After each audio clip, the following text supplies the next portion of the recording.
আলাইকুম। Edward BD চ্যানেলের পক্ষ থেকে আপনাদের স্বাগত। আজ আমরা যে বিষয়টা নিয়ে আলোচনা করব তা হলো যে পুলিশ ভেরিফিকেশনের যে বিষয়গুলি তদন্ত করা হয়ে থাকে। আপনারা যারা এনটিএস এর মাধ্যমে নিয়োগের অপেক্ষায় আছেন তাদের police verification B rule form পূরণ করতে হবে। এই ফর্ম পূরণের ক্ষেত্রে আপনারা কি কি সতর্কতা অবলম্বন করবেন, কি কি তথ্য দেওয়া জরুরি আর কি কি তথ্য না দিলেও চলবে, ওই বিষয়টা জানতে পারবেন। আপনারা জানেন যে চাকরির ক্ষেত্রে পুলিশ ভেরিফিকেশন খুবই গুরুত্বপূর্ণ। বিসিএস থেকে শুরু করে অন্যান্য যে কোনো চাকরি পরীক্ষায় পুলিশ ভেরিফিকেশনের কারণে অনেকে আটকে যায়। এই বিষয়টা আপনারা মাথায় রাখবেন।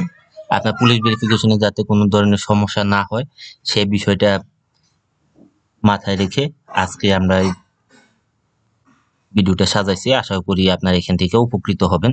তো আর কথা বাড়াবো না, যারা এখন আমাদের চ্যানেলকে সাবস্ক্রাইব করেন প্লিজ সাবস্ক্রাইব করবেন। এরকম গুরুত্বপূর্ণ ভিডিও আপনারা সবার আগে পেয়ে যাবেন। এর জন্য বেল আইকন প্রেস করে রাখবেন।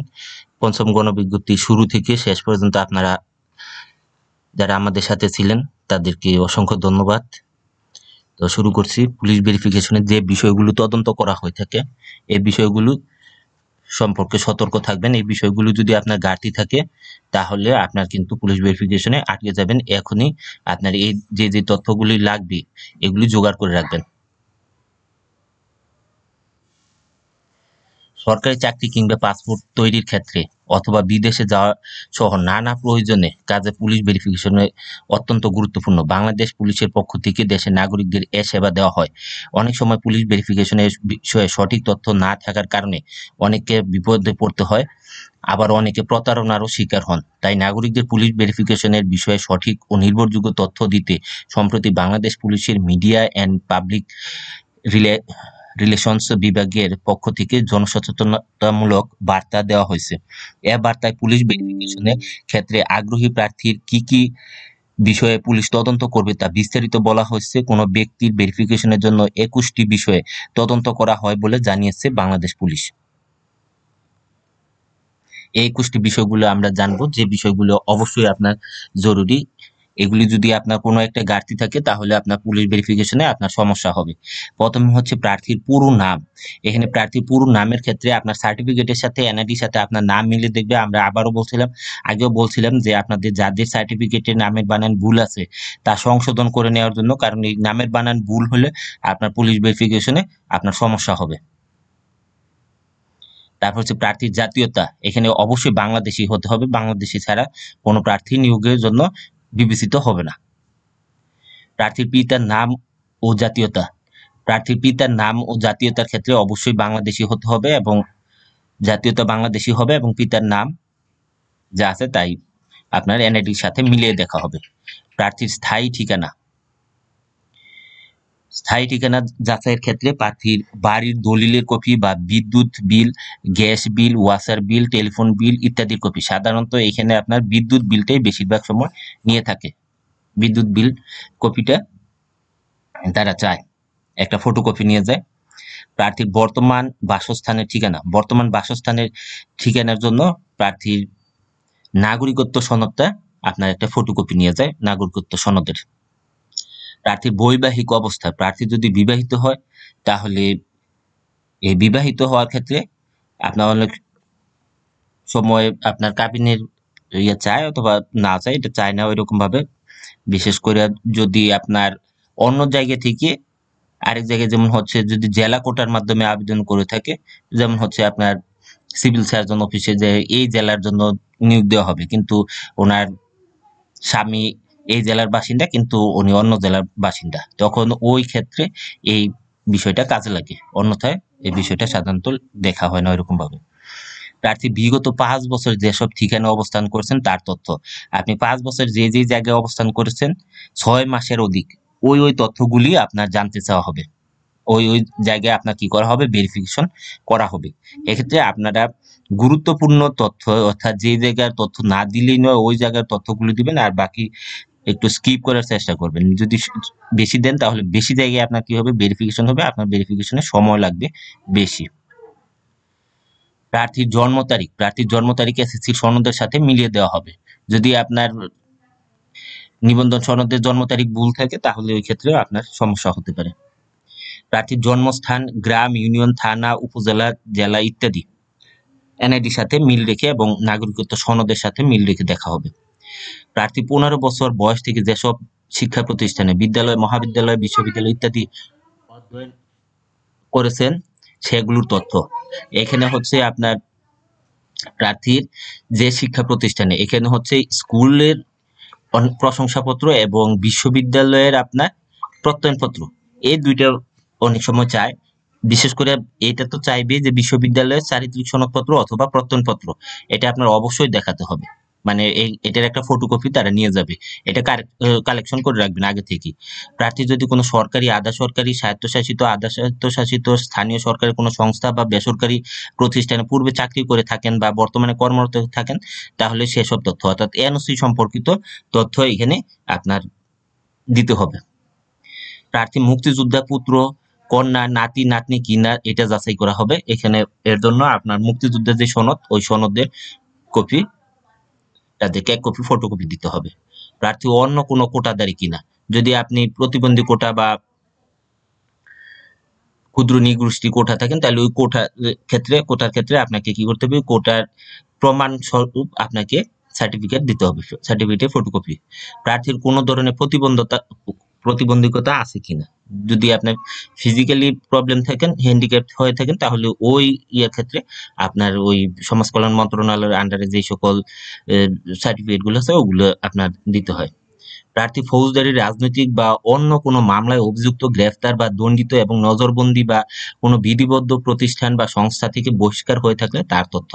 অর্থাৎ আপনি যদি ফৌজদারি মামলা যুক্ত থাকেন, তাহলে এই বিষয়গুলো আসলে হচ্ছে আপনার এলাকার যে থানায় আপনি অবস্থান করতেছেন বা ওই যে উপরে উল্লেখিত যে জায়গা আপনি দিয়েছেন, যে 6 মাসের বেশি সময় অবস্থান করছিলেন, ওই জায়গার পুলিশগুলোর কাছ থেকে, এই পুলিশ যে স্টেশন আছে, ওই পুলিশ স্টেশন থেকে এই তথ্যগুলি আপনার কি করবে, কালেকশন করে নিবে। যে আপনার নামে কোনো ফৌজদারি মামলা আছে কিনা, রাজনৈতিক বা অন্য কোনো মামলায় অভিযুক্ত আছেন কিনা, এই তথ্যগুলো আপনার নেওয়া হবে। প্রার্থীর নিকট আত্মীয় স্বজন, পিতা, মাতা, ভাই, বোন, আপন মামা, চাচা, খালু ইত্যাদি এবং শ্বশুরের দিক থেকে অনুরূপ আত্মীয় স্বজন যদি কেউ সরকারি প্রতিষ্ঠানে চাকরি করে থাকে, তাদের তথ্য দিতে হবে। প্রার্থীর কোনো মামলায় সাজাপ্রাপ্ত বা নৈতিক স্খলনের রেকর্ড রয়েছে কিনা, যদি কোনো মামলায় সাজাপ্রাপ্ত হয়ে থাকেন, তাহলে এইটার তথ্য আপনার ওখানে নেওয়া হবে। অর্থাৎ আপনি না দিলেও ওরা পুলিশ স্টেশন থেকে এই তথ্যটা কি করে নেবে, কালেক্ট করে নেবে। প্রার্থী ইতিপূর্বে কোনো সরকারি চাকরি থেকে বরখাস্ত হয়েছেন কিনা, যদি কোনো সরকারি চাকরি থেকে বরখাস্ত হয়ে থাকেন, ওইটা তারা যাচাই করে নেবে।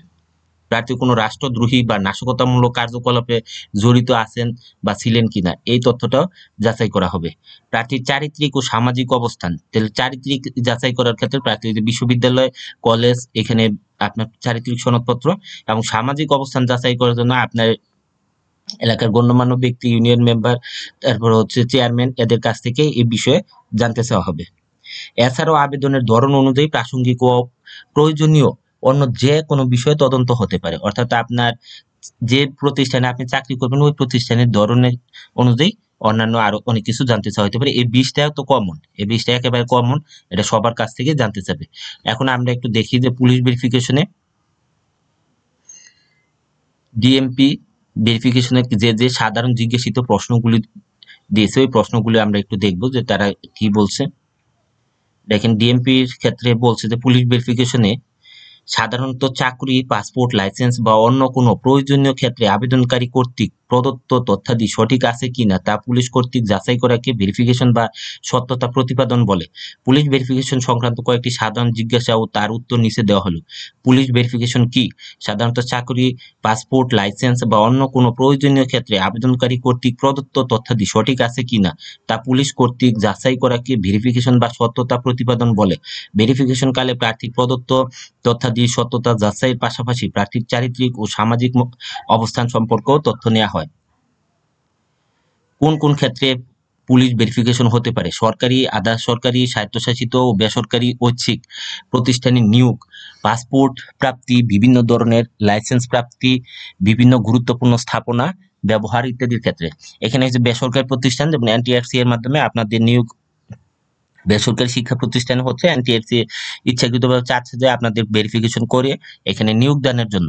তাহলে এক্ষেত্রে এনটিআরসি এর ভেরিফিকেশনে এক্ষেত্রে আপনাদের ভেরিফিকেশন হওয়ার পরে আপনাদের এখানে নিয়োগ দেওয়া হবে। পুলিশ ভেরিফিকেশনে আবেদনের পত্রে প্রার্থীর কোনো ঠিকানা দিতে হয়। স্থায়ী ও অস্থায়ী উভয় ঠিকানায় দিতে হয়। স্থায়ী ঠিকানা বলতে বোঝায় প্রার্থীর নিজ নামীয়, পিতার নামীয় বা দাদার নামীয় বাড়িসহ যেকোনো ভূ-সম্পত্তি যেখানে প্রার্থীর অধিকার সত্ত্ব এবং বসতবাড়ি রয়েছে। যে ভূ-সম্পত্তিতে প্রার্থীর অধিকার সত্ত্ব ও বসতবাড়ি নেই, এমন কোনো ঠিকানায় প্রার্থী বসবাস করলে তা অস্থায়ী ঠিকানা হিসেবে বিবেচিত হবে। পুলিশ ভেরিফিকেশনের জন্য স্থায়ী ও অস্থায়ী ঠিকানা ব্যতীত অন্য কোনো ঠিকানা দিতে হয় কি? স্থায়ী ও অস্থায়ী ঠিকানা ছাড়াও সাধারণত প্রার্থী বিগত ৫ বছর যেসব ঠিকানায় ৬ মাসের অধিক সময় অবস্থান করছেন এবং প্রার্থী ১৫ বছর বয়স হতে যে সকল শিক্ষা প্রতিষ্ঠানে অধ্যয়ন করছেন বা যে সকল প্রতিষ্ঠানে কর্মরত ছিলেন ও অধ্যয়নকালীন বা কর্মরত থাকাকালীন সময় যেসব ঠিকানায় অবস্থান করছেন সেগুলো উল্লেখ করতে হয়। পুলিশ ভেরিফিকেশনের তদন্তের সময় প্রার্থীকে কি থানায় যেতে হয় নাকি তদন্তকারী পুলিশ অফিসার প্রার্থীর ঠিকানায় তদন্ত করতে যাবেন? পুলিশ ভেরিফিকেশনের তদন্তের সময় প্রার্থীকে সাধারণত থানায় যেতে হয় না। কারণ তদন্তকারী কর্মকর্তা গোপনে ও প্রকাশ্যে প্রার্থীর উল্লেখিত ঠিকানাসমূহ সরেজমিনে তদন্ত করে থাকেন। তবে তদন্তকালে প্রার্থী যদি তদন্তকারী কর্মকর্তার চাহিদা মতে তাৎক্ষণিকভাবে কোনো প্রয়োজনীয় ডকুমেন্ট উপস্থাপন করতে ব্যর্থ হয় তাহলে পরবর্তীতে ওই ডকুমেন্ট পৌঁছে দিতে আলোচনা সাপেক্ষে থানায় যেতে হবে। তাহলে এখানে কি কি ডকুমেন্ট যাবে? এক হচ্ছে আপনার এনআইডি কার্ডের ফটোকপি, আপনার বাবা মায়ের এনআইডি কার্ডের ফটোকপি, তারপর হচ্ছে আপনার নাগরিকত্ব সনদ, তারপর হচ্ছে আপনার ভার্সিটির থেকে চারিত্রিক সনদ, আর ৫ নম্বরে হচ্ছে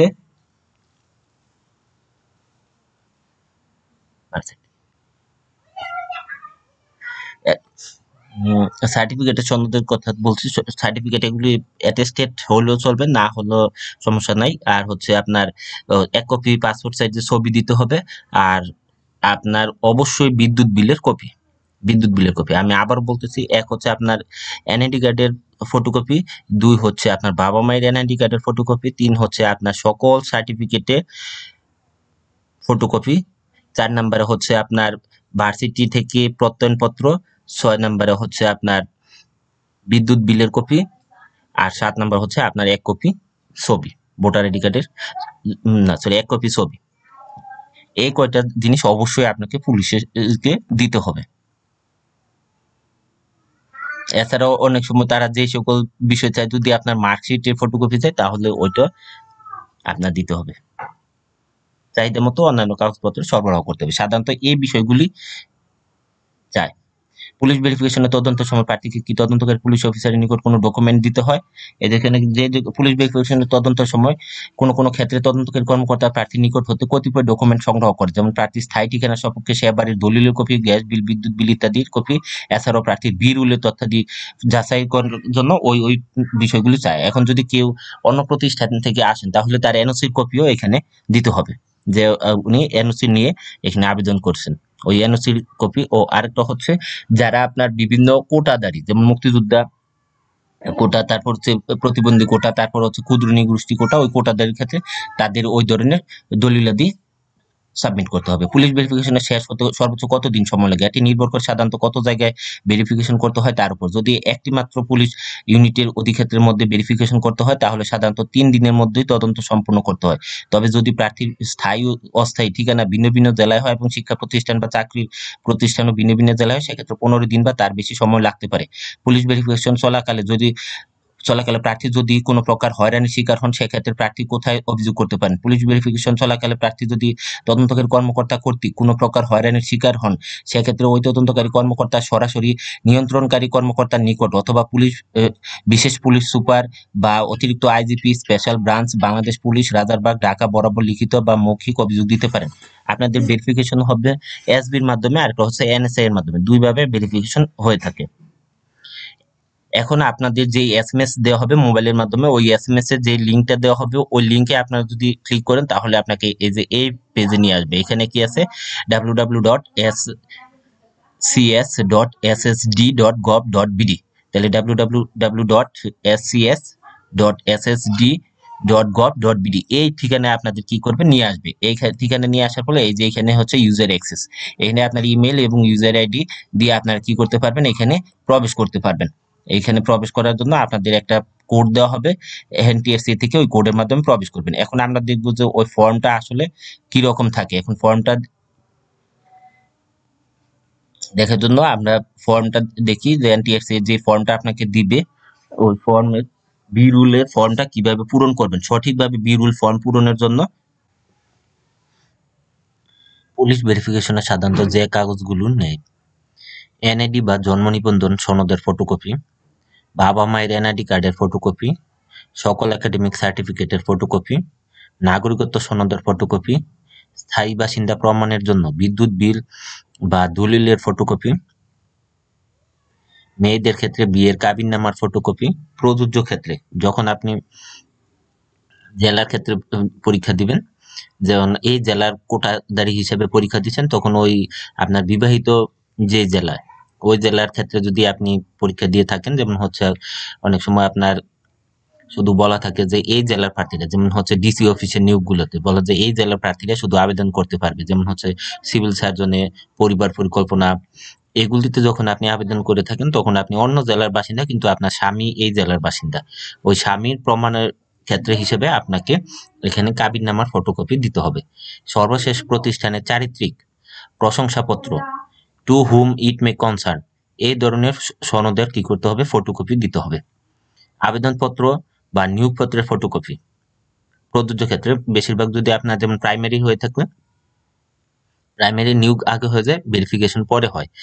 ব্যাংকের এরকম নিয়োগ আগে হয়ে যায়, ভেরিফিকেশন পরে হয়, তখন এই নিয়োগপত্রের ফটোকপি তারা এখানে চাইবে।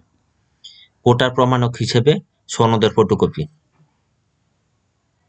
আর 10 নাম্বার হচ্ছে কি আপনার এনওসির ফটোকপি। যদি আপনি এনওসি নিয়ে থাকেন,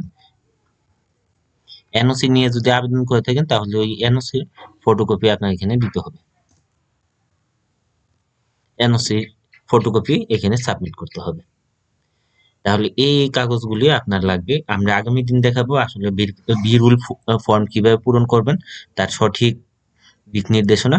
আশা করি আগামী দিনের ভিডিওটা দেখবেন। এই আশাবাদ ব্যক্ত করে এখনই শেষ করছি। ধন্যবাদ সকলকে তখন আমাদের সাথে থাকার জন্য।